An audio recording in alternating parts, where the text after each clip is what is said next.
Greetings to everybody at Westonka, at Bush Lake, those that are online with us, and everybody here gathered. I think it's going to be a great day.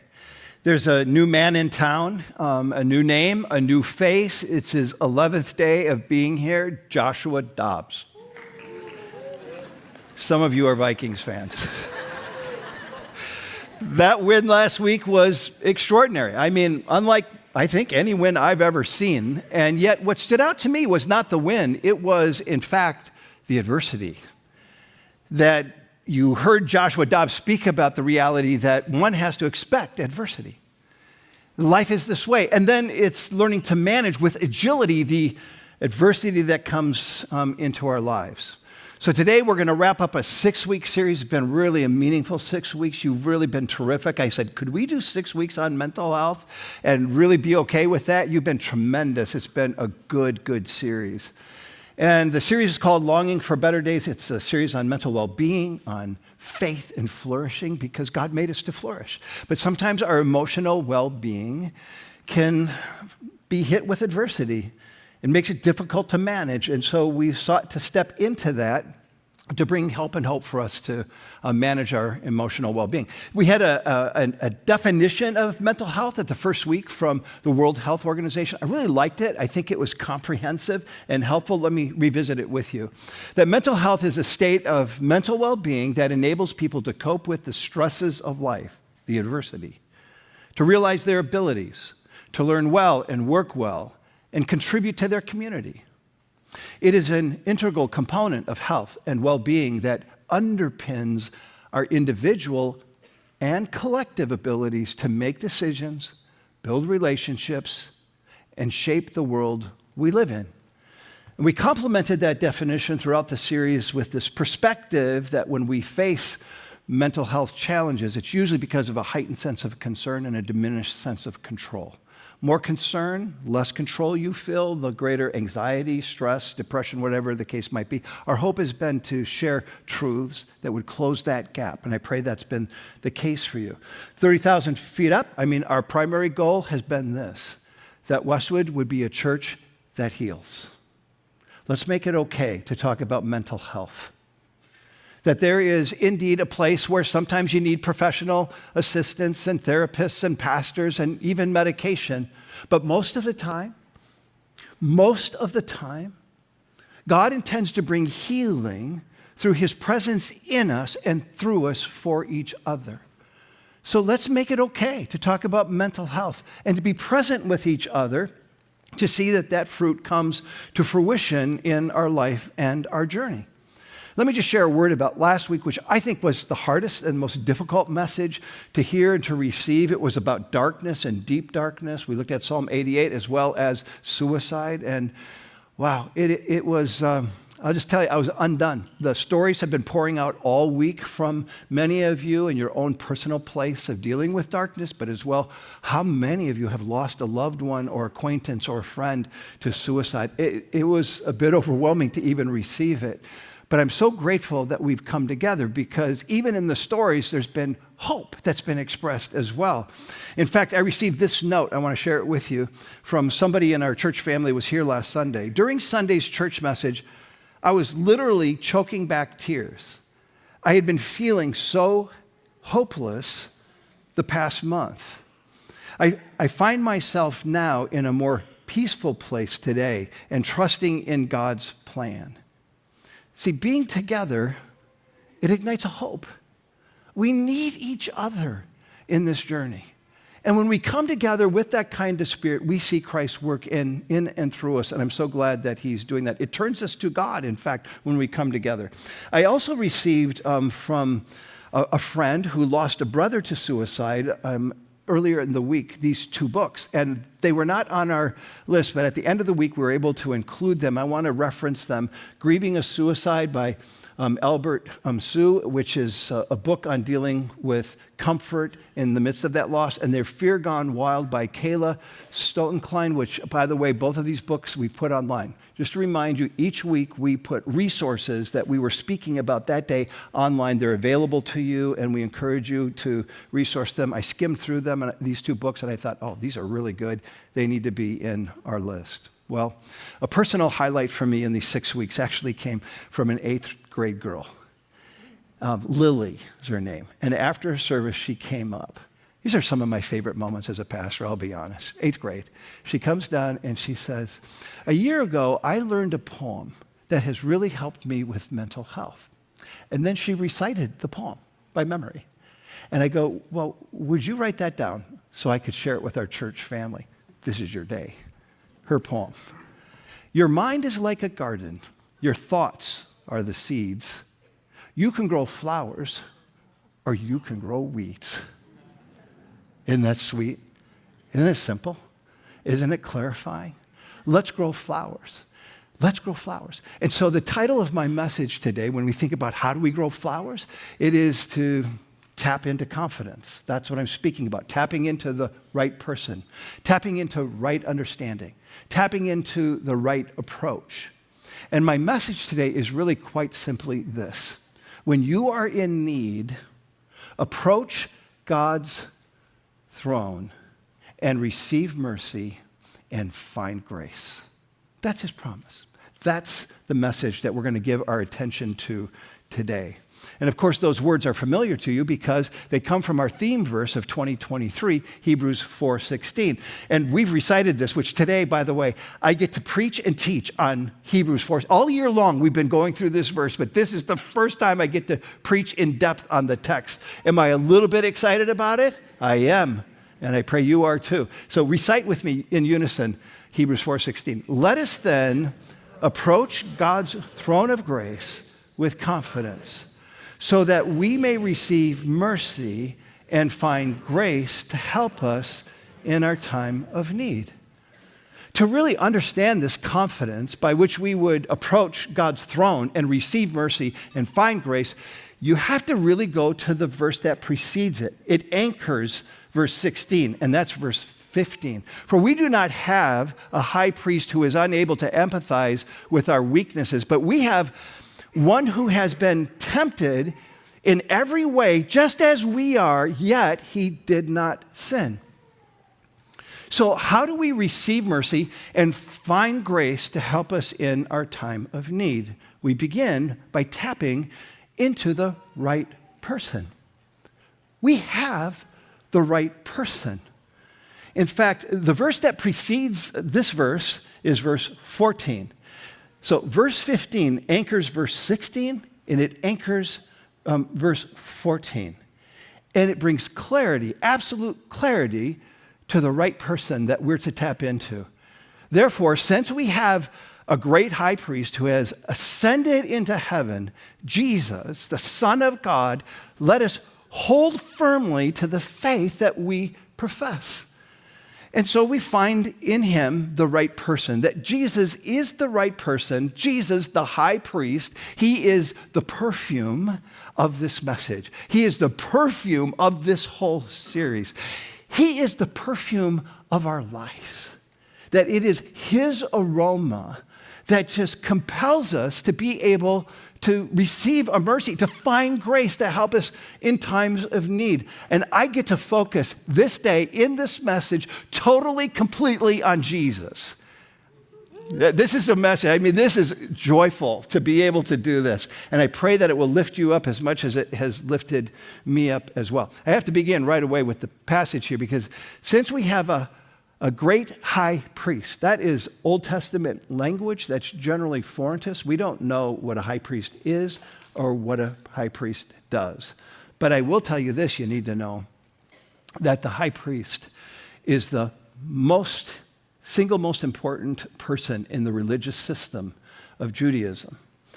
And if you look at the various levels of priests within Judaism, there are many, many different kinds of priests, but there is only one high priest. And the job of the high priest is really important. It is their job to represent the whole nation of Israel on that special day called the Day of Atonement. And so the job of the high priest is on that special day to do something really profound, and that is to walk through or to pass through a veil. So there was a veil at the temple, and on this side of the veil was the holy place, and on this other side of the veil was the most holy place. the sanctuary of God, representing the presence of God. It was job of the high priest to pass through that veil and to sit on this golden mercy seat on top of the Ark of the Covenant, which represented the very presence of God, and offer a goat's blood that would cover the sins, that would atone for the sins of the nation for that year. But that atoning process didn't last forever, so that there would be a high priest that would come every single year for the Day of Atonement with that job of offering blood to bring atonement and restore relationship with people back into God. And the high priest repeated that each year, but when Christ came, friends, it would change. There would be an abolishing of that Old Testament practice of sacrifices. It came with Jesus Christ, with his death and his resurrection.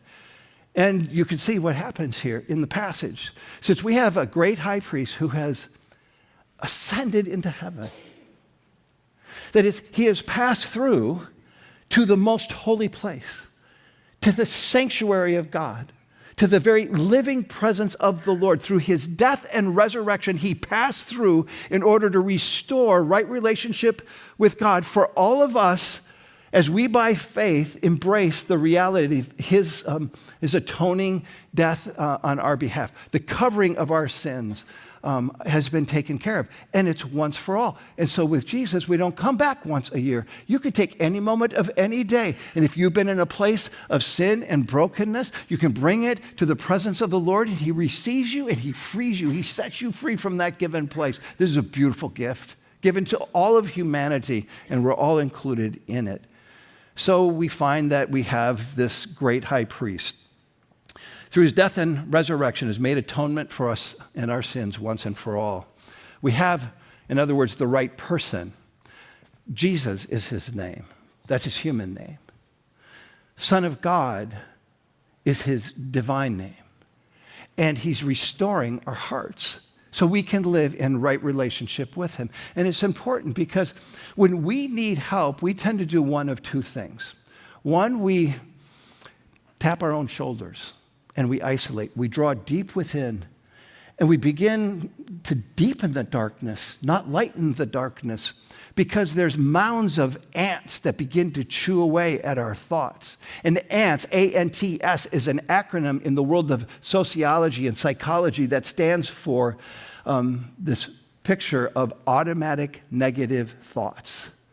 And when we withdraw, we tap our own shoulder and we're in a place of need, we go, I'm just going to take care of it myself. I go deep within. It creates a spiral and the darkness deepens and the ants begin to chew away. Or we tap on the shoulder of a friend or a mom or a dad or a colleague or whomever, and we say, could you bend your ear my way? And you share with them, and all of a sudden the ants find their way out. It releases that spiral downwards, so there's an upward tap. And all of that is good. It's a good tap to connect with a friend or somebody when you're in a place of need. But the greatest tap is to tap on the shoulder of Jesus Christ. He is the right person. Tap on his shoulder first, always. Let him be our first tap because it is the right tap and the right person. And when we do, the second thing we find in this passage is we begin to tap into the right understanding. And it's an important expression because more than anyone, he is the only one who truly understands the depth of what we go through in pain and in temptation in life. When our emotional well-being is lowest of lows, he knows. And so we back up and we come to that next verse, verse 15 again, and we're going to pause in this for a moment because, for we do not have a high priest who is unable to empathize. And if you're taking notes, you could circle that word empathize. This is the NIV version interpretation.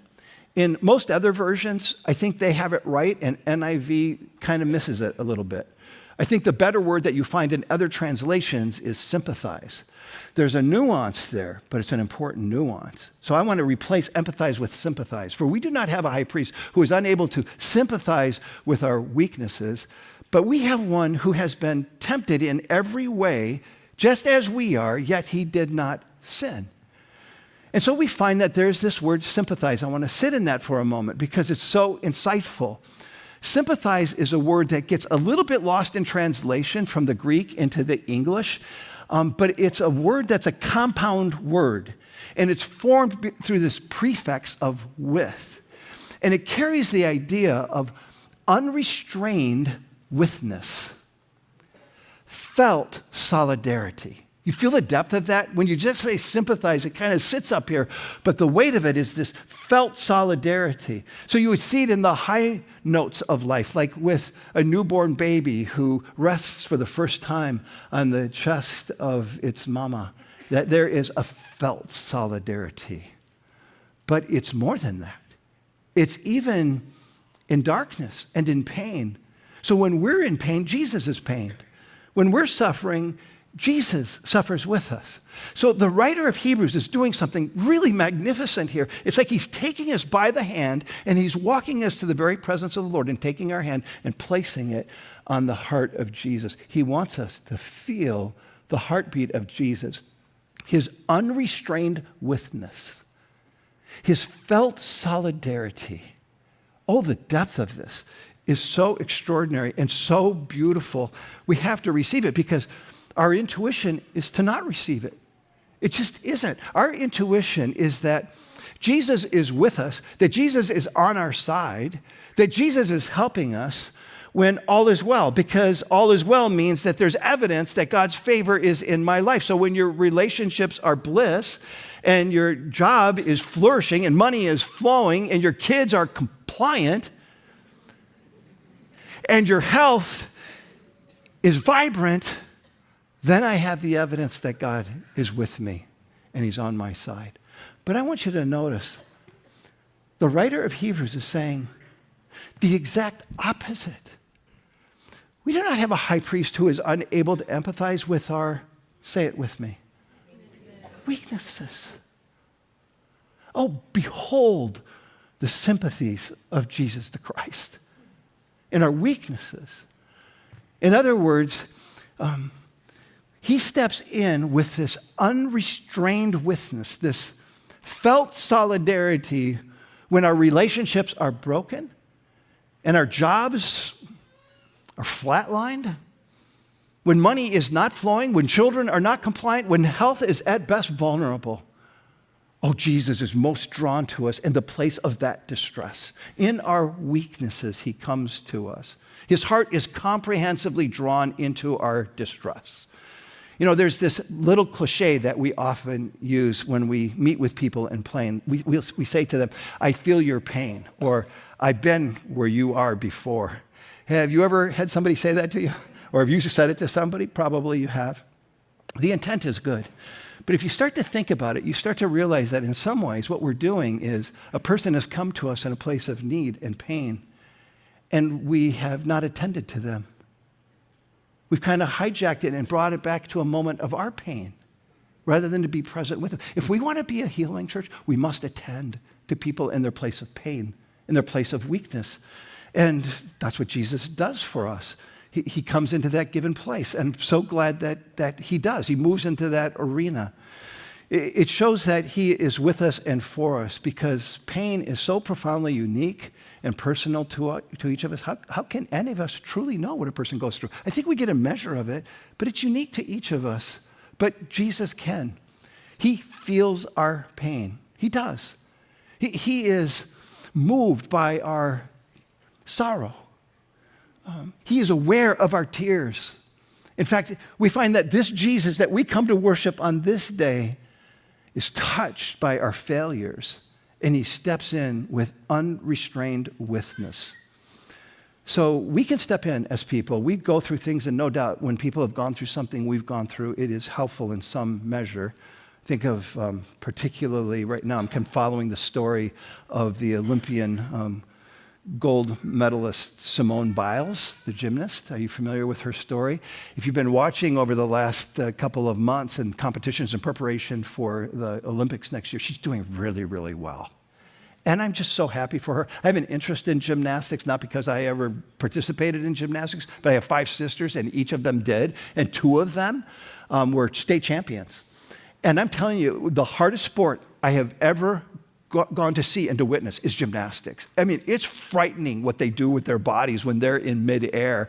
And I was horrified every time I'd go with my sisters, say, oh, let them live, let them live. It's quite, they're so athletic in what they can do.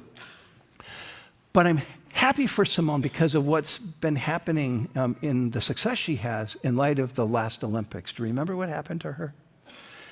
And she couldn't do her routines. And she had to bow out of most of her events.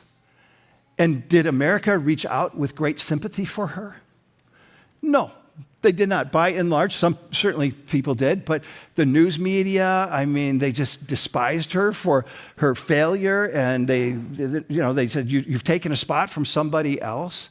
And Simone Biles had come out, if you recall, and said, I'm dealing with some mental health obstacles. And it created an uproar for people. It wasn't a good thing for her to say in terms of how people expect you just suck it up and you go do it, but that's what she was dealing with at that time.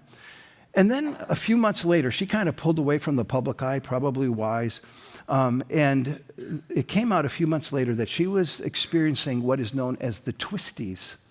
It's a gymnastic term, and it speaks to gymnasts who have a mental block.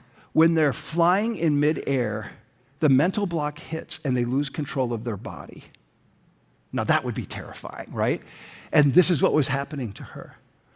But then also when it was diagnosed that she was dealing with the twisties, Lori Hernandez said, I have had the twisties before, it's her term mate, hated it so much, it's painful, it actively makes you feel like you're not the caliber of athlete that you are. And the ants, automatic negative thoughts, start to define who we are and what we can do, rather than God and who he made us to be and what he made us to do. And we find here, I listen to this, I step into the story, and I think, man, if I had to do a double flip on high bars, I know that I would get the twisties, and you probably would too. Just thinking about it gives me the twisties, more or less going up in the air. It would be a double flop, not a double flip in my journey. Jesus sympathizes, is what Hebrews is saying, with our twisties. When he was midair on the cross, losing control of his body because people wanted him dead, but the difference is he chose it. He chose the twisties that occurred because of our sin and just made a mess of his body, and he took our sin upon himself. He chose to do that. And so verse 15 really brings more clarity, telling us why Jesus is so close, why he sympathizes in our places of pain and weakness, why there's this unrestrained witness, and why there is this felt solidarity. We see it here. But we have one who has been tempted in every way, just as we are, yet he did not sin. And so, wow, where we failed, he succeeded. Where we give in to temptation, he stood strong. When we collapse under the pressure, he abides and remains obedient to the Father's will and way, even in the midst of it all. C.S. Lewis heard people objecting to this saying, because if Jesus really did understand temptation and what we go through, then he would have yielded to it. If Jesus never sinned, then he doesn't know what temptation is like or how strong it is, has been the objection. But C.S. Lewis, this great thinker of the 20th century, he responded to that objection with some keen insight, and I share it with you. A silly idea is current that good people do not know what temptation means. This is an obvious lie. Only those who try to resist temptation know how strong it is.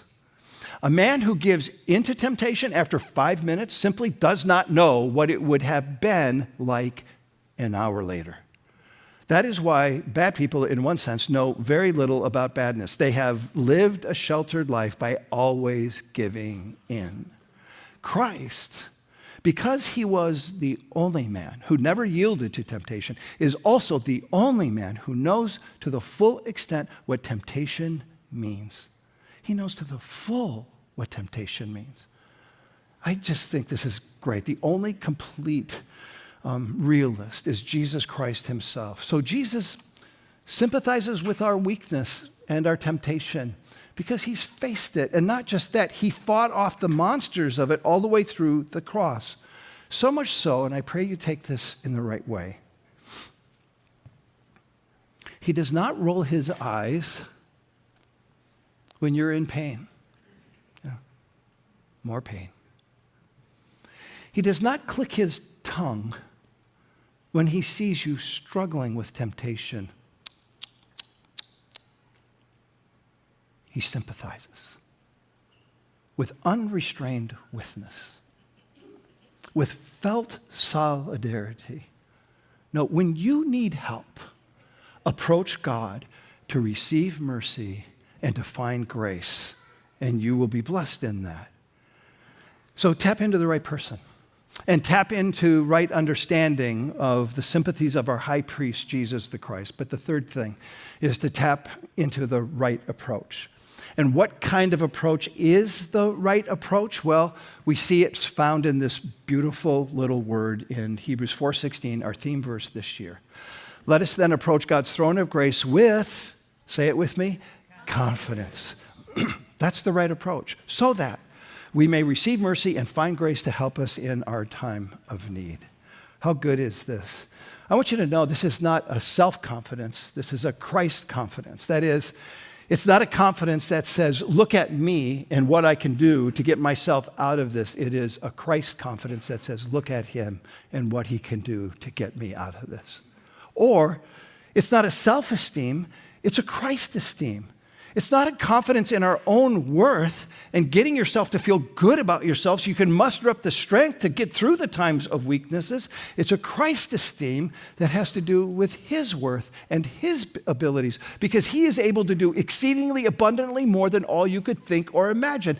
That's the kind of confidence we need to have. And why is that important? Because for 5 decades, almost 6 decades now, our country has been nurturing and cultivated this language around self-esteem and helping the next generation to feel good about themselves. And how is that working out for us? I think we need a paradigm shift, do we not? If you are a parent and if you are a grandchild, with all humility and all passion, cultivate a Christ confidence, a Christ esteem, not a self-esteem. It's too fickle. It's too vulnerable. It will cause implosion after implosion, that we are to hold to our faith that God has given to us. He is the anchor of our strength, our emotional health, and our well-being, because we know that self-confidence and self-esteem is wishy-washy because we live with this undercurrent of insecurity. I referenced it a couple of weeks. And for some of you right now, that insecurity, everybody has it, but for some of you, it's just a trickle. You're doing pretty well with yourself, feeling good about yourself. Other times, it is a tsunami caused by an earthquake that happens in our life. It's an insecurity because of how you look, because we're all concerned with how we look or how we talk or our performance in school or on the athletic field or even at work. It's an insecurity because you have this fear of rejection or this fear that you're not enough. And right now I know that there's some of you who feel this. You just feel like, I look around, I see people my same age, I see them prospering, I go, what's wrong with me? I'm just not enough. And for others, it's an insecurity because you just got hit by impossible circumstances and difficult people. I'm just saying that self-confidence and esteem is fickle. And look no further than who's been in the news this week, Matthew Perry, and the star of the Friends sitcom. I've been tracking that story because it was part of my generational flow on these sitcoms. And it's taken, I've even tuned into some of the YouTube stories that he's telling because he wants to be remembered for his commitment toward recovery rather than the funny moments in that sitcom he was part of. I came across one and he said these words.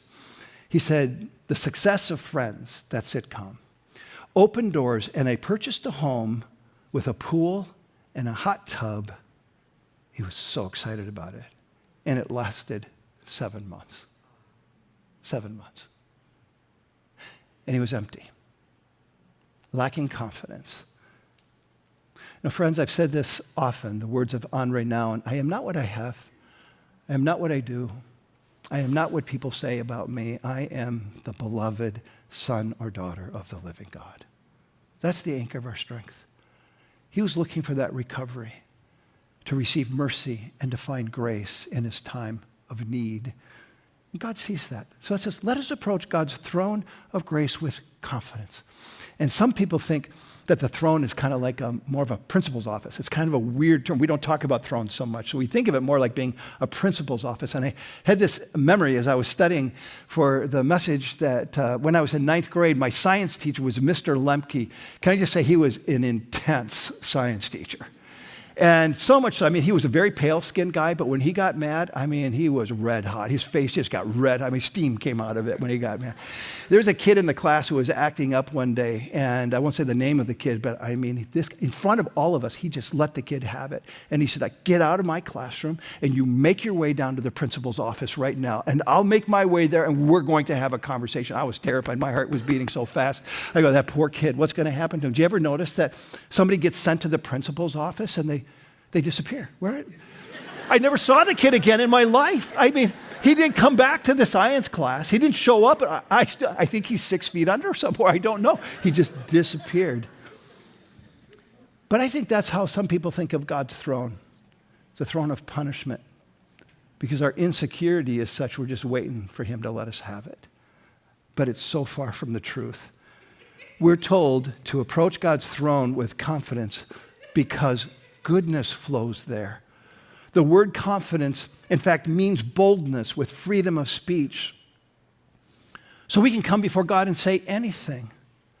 So friends, mercy is what allows us to tap into God's sympathy, his unrestrained witness, his felt solidarity. He understands the troubles we endure and the temptations that we face, so much so that it's his mercy that gets us out of trouble, and it's freely given to us. And grace taps into God's undeserved favor. We don't deserve it, but this goodness keeps flowing toward us, in us, through us, and for us, and we give thanks. So I want to just wrap up with a gesture, if I may, a posture, if you would help me. If we do it together, we'll all be good with it. When I was a young dad and each of our kids were born, I have specific memory of taking my hand and placing it on the chest of each of the children to listen to their heartbeat, their racing heartbeat. You know that the infant's heartbeat races at 100 to 160 beats per minute? It's a galloping horse. For adults, it's about 60 to 100. And I just place my hand there and wonder. The beauty of that is still with me to this day. I wonder if you would help me for a moment. Would you be willing just to place your hand on your heartbeat? And hear it and feel it. Do you know that for us it's 60 to 100 beats per minute? Unless we're in a place of stress and anxiety, then our fight or flight hormone steps in and it spikes like that of an infant. Just put your hand. What are you feeling? With your other hand, if we all do it, at Westonka, Bush Lake online, just put up your hand in your imagination, put it on the heartbeat of Jesus. Just rest it on Jesus' heart. Feel his heartbeat for you. Feel his gracious disposition toward you. Feel his tender affection for you so that you can calmly